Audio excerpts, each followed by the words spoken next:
All right, thank you all so much for joining us for this month's meeting of our Telehealth Working Group. Our main focus for today will be in providing ongoing support surrounding the telehealth waiver expiration and the government shutdown. This is something that has been on the top of a lot of our members' minds, and so we are committed to providing ongoing support in this area. So I'm sure, as many of you all know, on October 1st, the continuing resolution funding the federal government that was passed back in March expired alongside the Medicare telehealth waivers originally introduced during the COVID-19 pandemic public health emergency. There was a continuing resolution passed along party lines in the House back in September that has been brought up to a vote multiple times in the Senate, and each one has failed. This is because Democrats are making a key demand to extend Affordable Care Act premium tax credit subsidies set to expire at the end of 2025. However, since the shutdown has began, there hasn't really been much progress made in terms of negotiations or coming towards an agreement to reopen the government. The Republican position is that they don't want to have policy negotiations until the government is reopened. And the Democratic position is that they don't want to reopen the government until there are policy negotiations to happen. Both positions feel pretty strongly in where they are right now. And there's growing understanding, especially among those in the Senate, that there's a very real possibility that this shutdown could go into November, if not longer. And so as part of this, in order to put pressure to come to an agreement, the White House and the administration has begun mass layoffs across the federal government, including at HHS. The agency has not specifically expressed which employees or departments are being targeted for layoffs at this moment. There were also a number of layoffs that happened at the CDC last week that the agency is now this week walking back and rehiring many of those who were laid off last week as well. And of course, if there are any questions, feel free to stop me or raise your hand or anything, or type in the chat. But this is kind of the current position as to where things are right now politically. Little progress, and there isn't really an end in sight quite yet. Other opportunities for pressure to be applied, things like military pay and others. The administration is looking for ways to kind of mitigate some of those issues. Another one is WIC funding that the administration is looking to divert funds towards. And so this would potentially be an indication that there is an understanding that this would be a longer shutdown, at least on the longer end in terms of shutdowns. Of course, the big issue for us, and if you were at our town hall meeting we held the day that the shutdown and waiver expiration began, is of course the issue with telehealth. Um, as I'm sure we know, back during the COVID-19 public health emergency, a number of waivers were issued expanding access to telehealth under Medicare, including waiving originating site restrictions, allowing for the acute hospital care at home program, as well as expanding the number of provider types eligible to reimburse for telehealth services. Since the expiration of the public health emergency back in 2023, Congress has chosen to extend these waivers through legislation. And because Congress decided to tie those extensions to government funding, because funding for the government expired, so did these waivers. And so on the right is an email that CMS sent concerning Medicare claims for telehealth services. It indicates that they will be Medicare administrative contractors are putting a hold for 10 business days, which equates to about 14 calendar days. So up through tomorrow would be the 14 calendar day mark. They are putting a hold on claims before processing them in case Congress acts before then. And they also are also advising practitioners to issue ABNs to beneficiaries for telehealth services as well. It's also important to note, as we noted during our town hall meeting, that back payments for telehealth visits that would have been reimbursed under the waivers that are now currently not reimbursable is not guaranteed. And if these waivers are reauthorized, Congress must also specifically include language providing for back payments during the specific dates of the shutdown. Otherwise, back payments for services during this period cannot be guaranteed because CMS does not currently have the statutory authority to reimburse for telehealth in expanded circumstances. CTeL has also put together a new page on our website, which you can either go to ctel.org/telehealth waiver expiration, or if you just go to our homepage, there is a blue bar at the top, as well as a pop-up that will come up if it's the first time you've visited in a while. That will also direct you to our Help Hub page. This contains a copy of our town hall recording, our contingency planning worksheets, FAQs, and other resources that may be helpful as we continue to navigate this as well. Are there any questions here?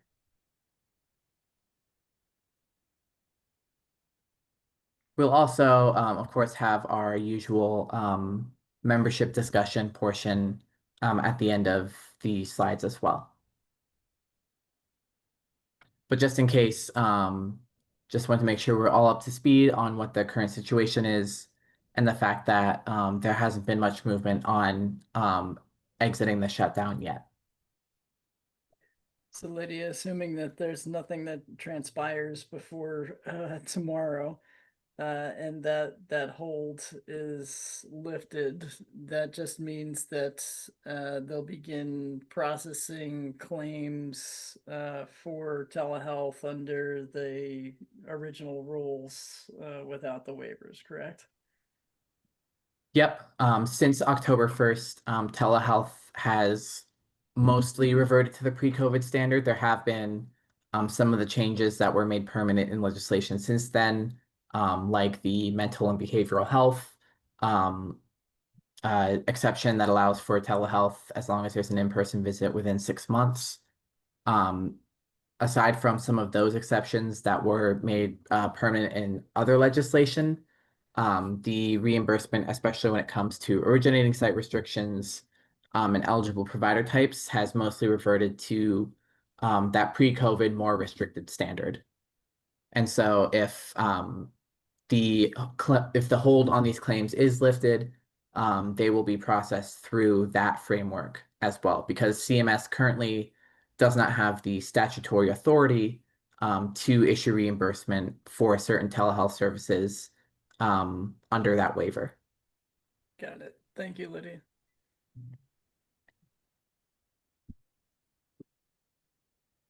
There were also a number of questions during the town hall about non-Medicare. This is specifically only for Medicare.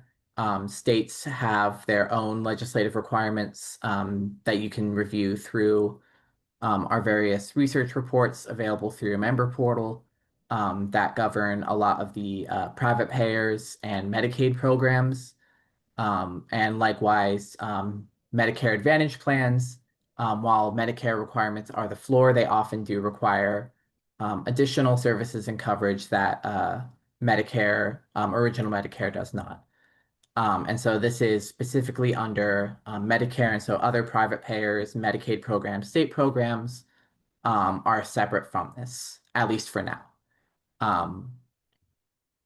Yeah. Are there any other questions here?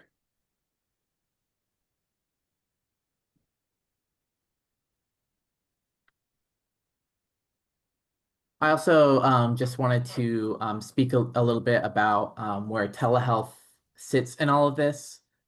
Of course, telehealth is not really a main sticking point in this. However, concerns about healthcare policy and kind of making um, policies originally introduced during the COVID public health emergency, making those permanent, specifically through the enhanced premium tax credits, is a pretty big conversation.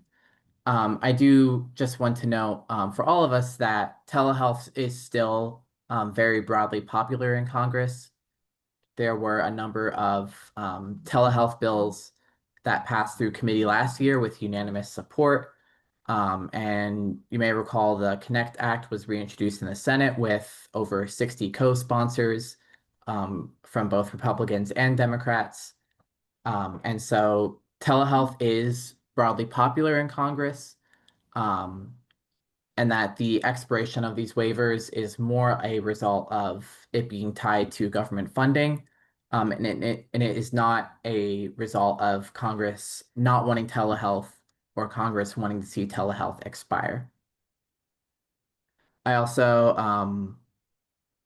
wanted to uh, and I see the question in the chat as well. Some of the telehealth flexibility set to expire on the 31st. A lot of these were addressed in the physician fee schedule rulemaking, both last year and this year. I can pull up our summary of that as well. One second.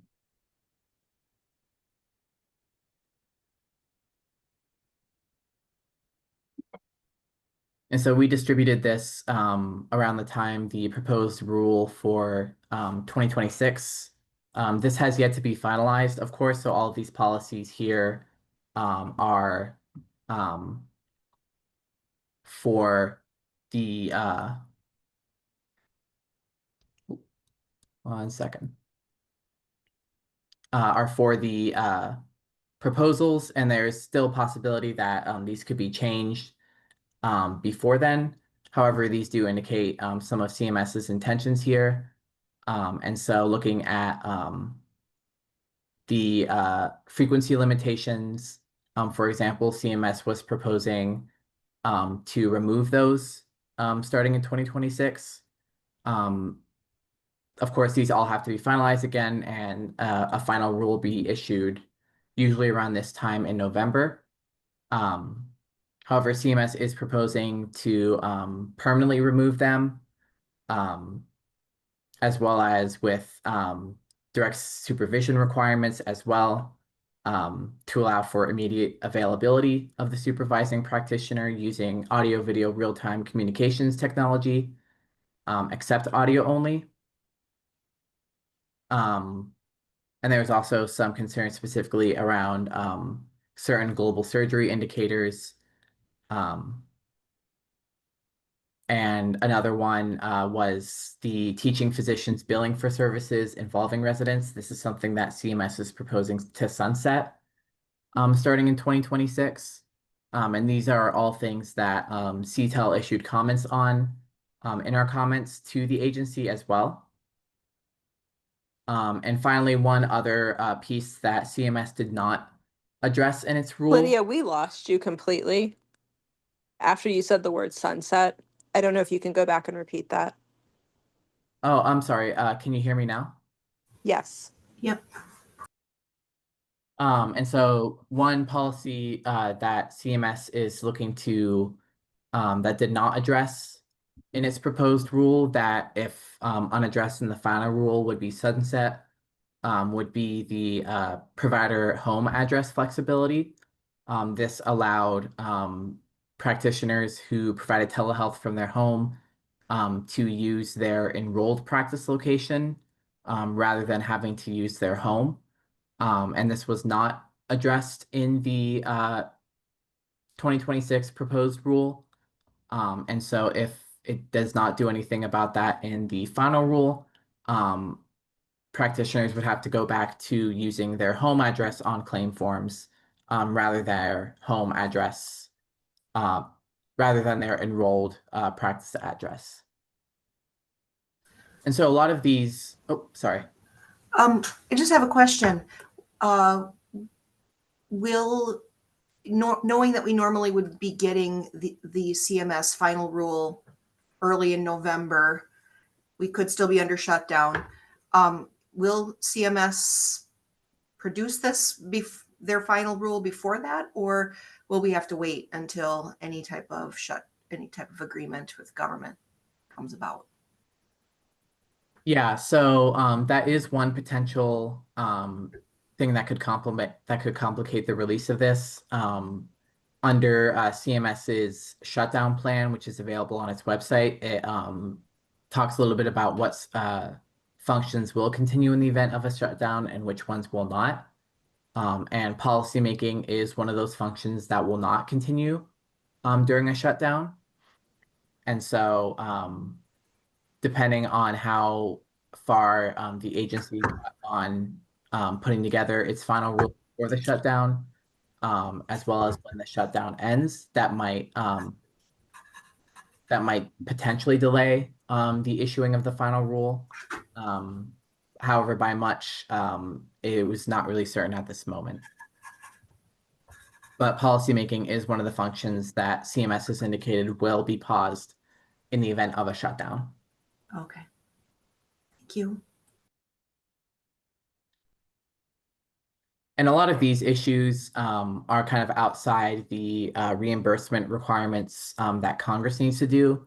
And so CMS, where it feels it has the statutory authority to make these changes through its own rulemaking, it has done so. For example, another major policy that was introduced in the fee schedule proposed rule was a major rework of the Medicare telehealth services list. This is something that CMS is able to do without Congress, because that's kind of more of its internal rulemaking. And so where CMS is able to act unilaterally, it does with telehealth. But in terms of the reimbursement and originating site restrictions, these are things that were originally implemented through laws passed by Congress. And so it will also take a law passed by Congress to waive those as well.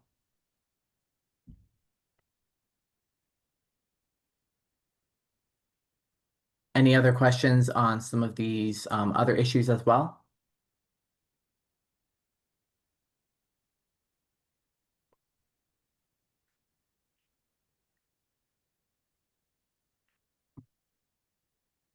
And I just wanted to highlight one example of members of Congress talking specifically about telehealth and its status during the shutdown.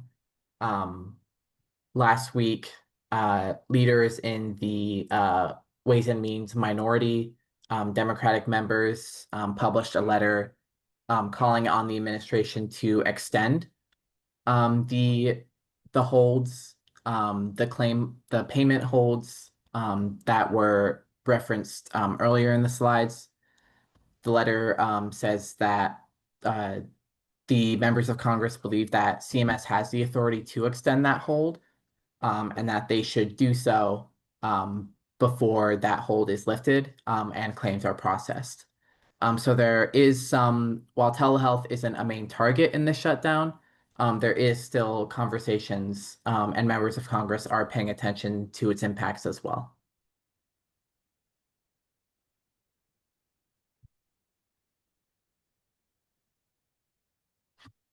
So those were the main points that I wanted to kind of go over with everyone regarding the shutdown and waiver expiration.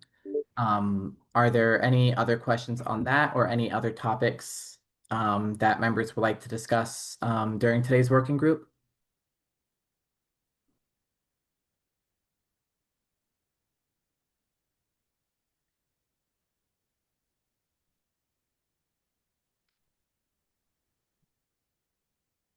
One other topic that I've seen come up recently, some members have been talking about, is the Rural Health Transformation Program. This is the $50 billion fund that was included in the One Big Beautiful Bill Act. that was that fund is being given to CMS to distribute among the states. And the way that these funds are being distributed is that half of the 50 billion, so 25 billion, will be distributed equally among states. And then the other half will be distributed at the discretion of CMS based on certain factors that CMS will decide. It's important to note that even though it's listed as like a grant on like grants.gov and everything, this is something that state governments have to apply directly to. And so that individual organizations or health systems or practices can't apply for these funds directly. CMS is only taking applications from state governments. A number of state governments have had open comment opportunities to provide input on how their application for those funds works. But at the end of the day, it is the states themselves and the state governments that are submitting those applications. Most of the opportunities to participate in formulating the Rural Health Transformation Program funds, most of those comment opportunities have ended. However, one state, Montana, is still open through tomorrow as well. So I just wanted to talk a little bit about the specifics of the Rural Health Transformation Program, as well as and where kind of the opportunities to get involved there are as well. Lydia, can I jump in here? There was 50 billion that was allocated to CMS through the Big Beautiful Bill. 25 billion went to states that were divided evenly among states. And then when you and I spoke, we talked about how another 25 billion is allocated to HHS to divide among the states, but it's at their discretion. So that's based on factors like rural need, um, rural access to rural hospitals. Yeah. Is there anything else that you'd like to add about that division of funds, and if there's opportunities for CTeL's members to engage? To further clarify that a little bit, Krista, the remaining 25 billion is actually slashed in half of which is supposed to get allocated based upon demographic needs, right? Right. Similar to what you were just saying. The other quarter, if you will, of the total pie is supposed to be based upon the merit of the plans that get put forth that are to CMS by November 5th. So that's where I think the state's focus is in developing these plans that will have some teeth behind it in terms of efficacy. So I'm thinking about it as kind of like a portfolio of things that they put together into that plan. Some of which will, be existing programs that are proven, already have data to demonstrate efficacy to, decrease the risk of the CMS investment, if you will. And others will probably be more long range reaching kind of innovation type programs that are less proven, that, maybe they spend the first couple of years of the 5-year period exploring the new approach or technology or whatever they're going to implement, and and then kind of bring that to full programmatization before the end of the 5 years, so that there'll be some outcomes associated with that as well. But I think that's where most folks are trying to put their pitch in with regard to how we can best move the needle for rural health, leveraging the resources that are being made available. Perfectly said. Thank you so much, Mark. Lydia, do you have anything to add to that? Because the questions that we have received over the last 24 hours are, there's all this money, how could we get involved? We're a vendor service provider. And sounds like the opportunity to get involved at a state level has closed, except for Montana, which is essentially going to close tomorrow. Not all states did not all states offer the opportunity for public comment. Is there any other way that CTeL membership can get involved? Sure. Part of the thing with this, the way this program is being administered, is that each state is kind of going about it in its own way. And so all of these like comment opportunities that a lot of states have offered, they are doing on their own accord. And so there isn't like a standard process from CMS that they're saying that each state has to do. These are just kind of ways that states are going about it in their own way. A couple of states have also put out requests for proposals for administrators of these grant funds. And so some states are also thinking about the logistics of how once they get these funds, they will actually go through the process of distributing them. Part of this is that these funds are available, I believe, over a period of 5 years. And so it won't be distributed all at once. And so it's possible that there may be once states have an idea of how much money they're actually getting from this fund, that then they will start to look at where those funds can be distributed on an individual level.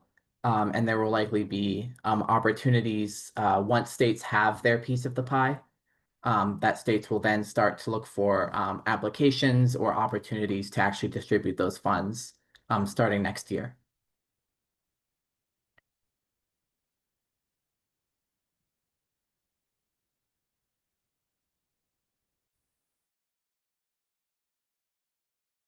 Any other questions on that or anything else?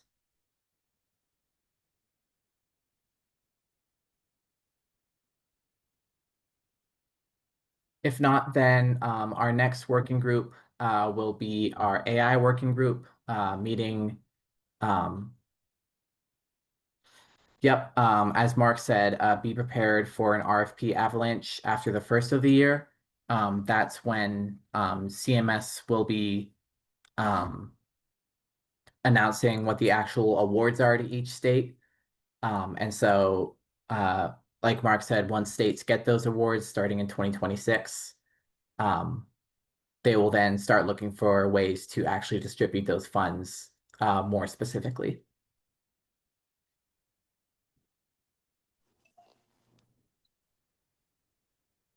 So with that, our next working group is our AI working group on the 22nd. And then later this month, join us for our remote monitoring working group meeting on the 30th. Thank you all so much for joining, and I hope you all have a great rest of your day. Thank you.